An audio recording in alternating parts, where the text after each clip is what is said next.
अगर जीवन को सुंदर बनाना चाहते हैं ना, तो ये 7 बातें आप अपने जीवन में उतार लीजिए।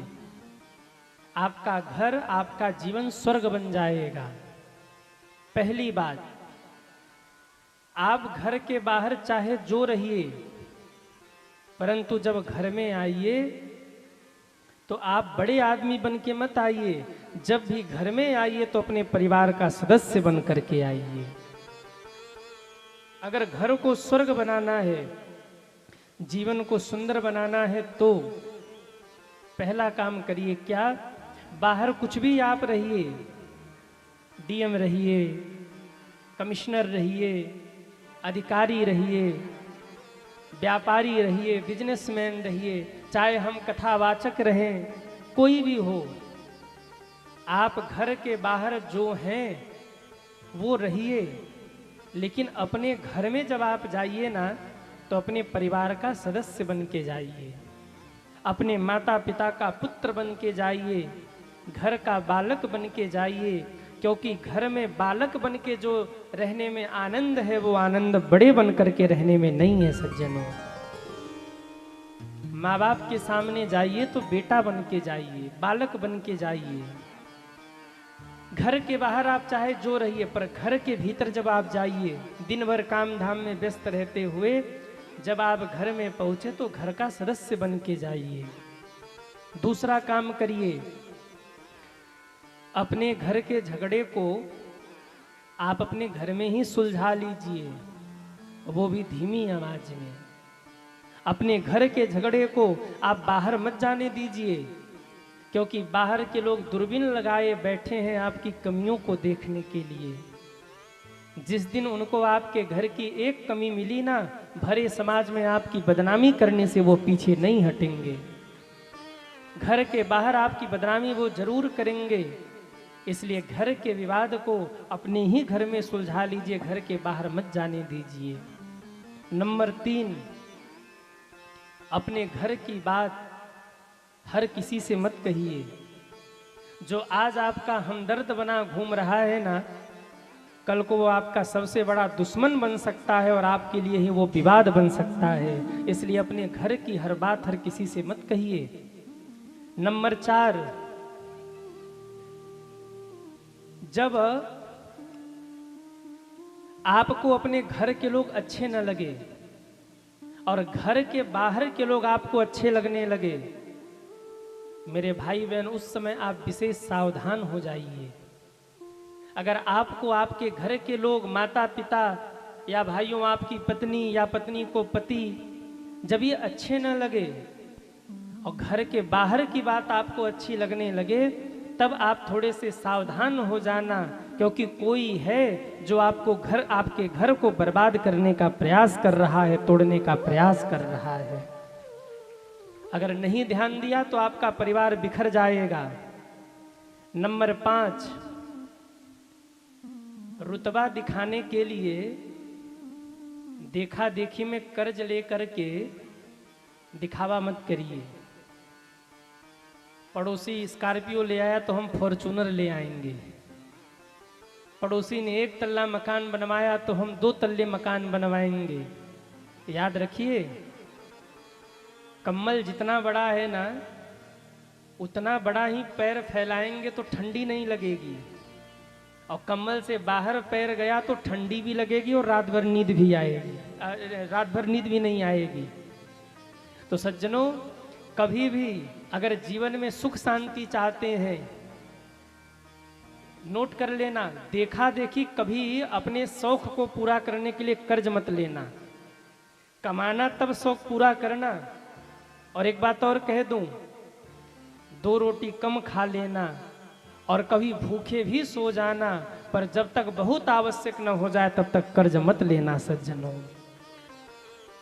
आपके पास धन नहीं है, बेटी का विवाह करना है, तब आप कर्ज ले लीजिए, तब के लिए कोई दिक्कत नहीं है। पर महंगी गाड़ी से चलने के लिए, महंगा फोन रखने के लिए आजकल की युवाओं की हालत देखिए आप। माता पिता पढ़ने के लिए घर के बाहर भेजते हैं शहरों में, और वो शहरों में जा कर के शौकीनी करते हैं, और हर महीने अपने माँ के पास फोन करते, पिताजी के पास नहीं करते। जानते हैं कि पिताजी कूट देंगे, पीट देंगे, फोन काट देंगे, डांट देंगे। माँ के पास फोन करेंगे, माँ 10,000 रुपया चाहिए था। और माताएं तो ममता की मूर्त होती है ना, अब 10,000 रुपये लगा दिया।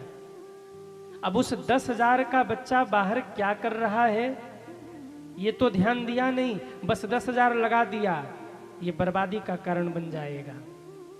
किसी ने बड़ी प्यारी बात कही है, गुस्सा ज्यादा हिम्मत कम, ये लक्षण है पिटने के।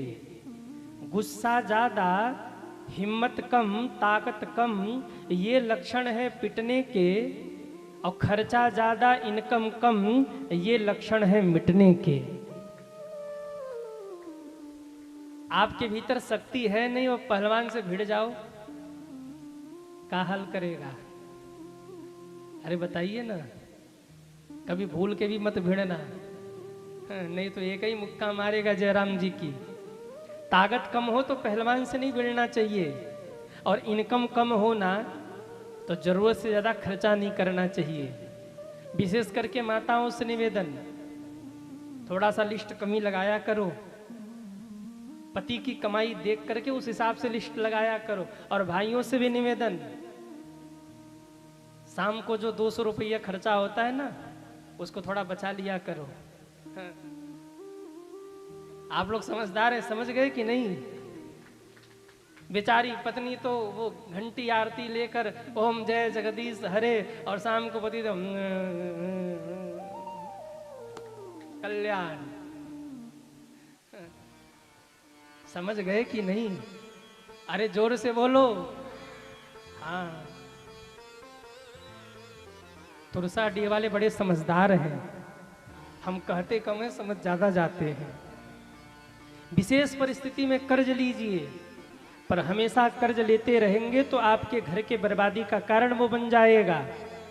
नंबर 6, आप घर में हो या घर के बाहर हो, अपनी जुबान पर आप सदैव नियंत्रण रखिए।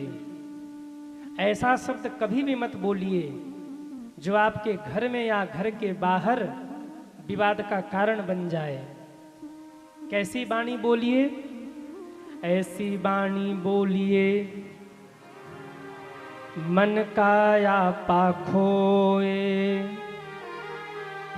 औरन को शीतल करे, आपहु शीतल होए।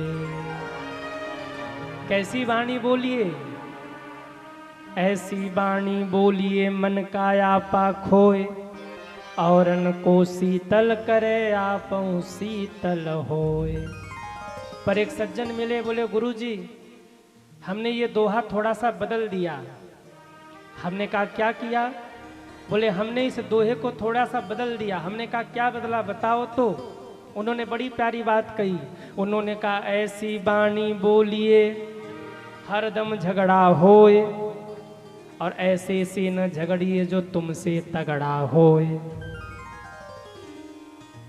ऐसी वाणी बोलिए हरदम झगड़ा होए, और ऐसे से न झगड़िए जो तुमसे तगड़ा होए। हमने कहा बहुत अच्छा।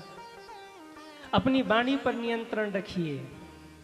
कोई भी शब्द बोलने से पहले कम से कम एक बार सोचिए, हम जो शब्द बोल रहे हैं वो कहीं हमारे लिए दुश्मन तो नहीं खड़ा कर देगा। क्योंकि जीवन में आवश्यकता से अधिक दुश्मन हो जाए ना तो जीना दूभर हो जाता है। ठीक है, एकाक विरोधी होने चाहिए, नहीं जीव निरंकुश हो जाएगा। पर जब आवश्यकता से अधिक दुश्मन हो जाए तब ये बर्बादी का कारण बन जाता है। और दुश्मन बनते ही हैं वाणी से। आपने किसी को गाली दे दिया, किसी को अपशब्द बोल दिया, किसी से बदतमीजी कर दी, वो आपका दुश्मन बन गया। इसलिए वाणी पर नियंत्रण करिए। और नंबर 7, ध्यान से सुन लेना, ये आप सबके मतलब की बात है।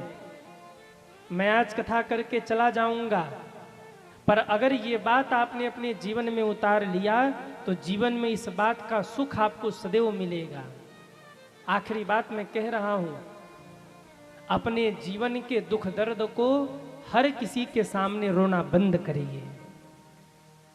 अगर जीवन में सुकून चाहते हैं, सुख चाहते हैं ना, तो अपने जीवन के दुखों को हर किसी के सामने रोना बंद करिए।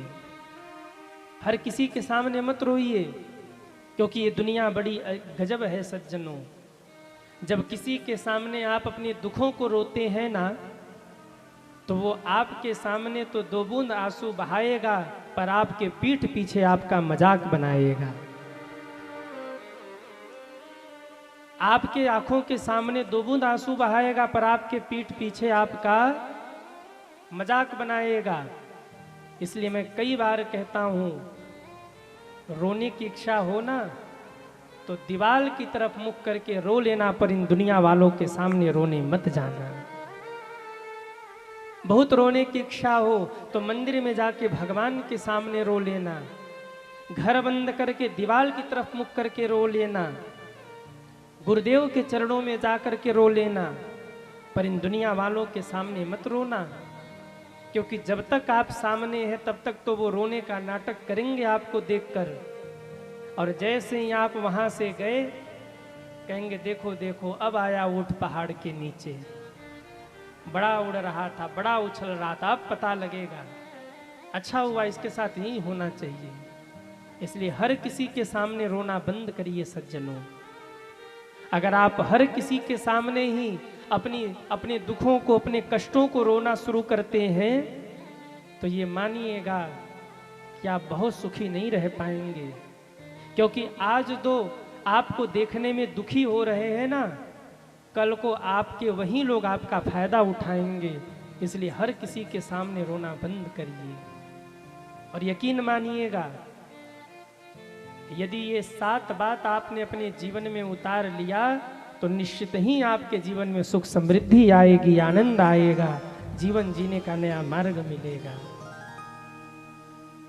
भगवान ब्रह्म है, पर कभी नहीं जताते कि मैं भगवान हूं। करते सब कुछ हैं, फिर भी मौन रहते हैं। यही तो भगवान की भगवत्ता है।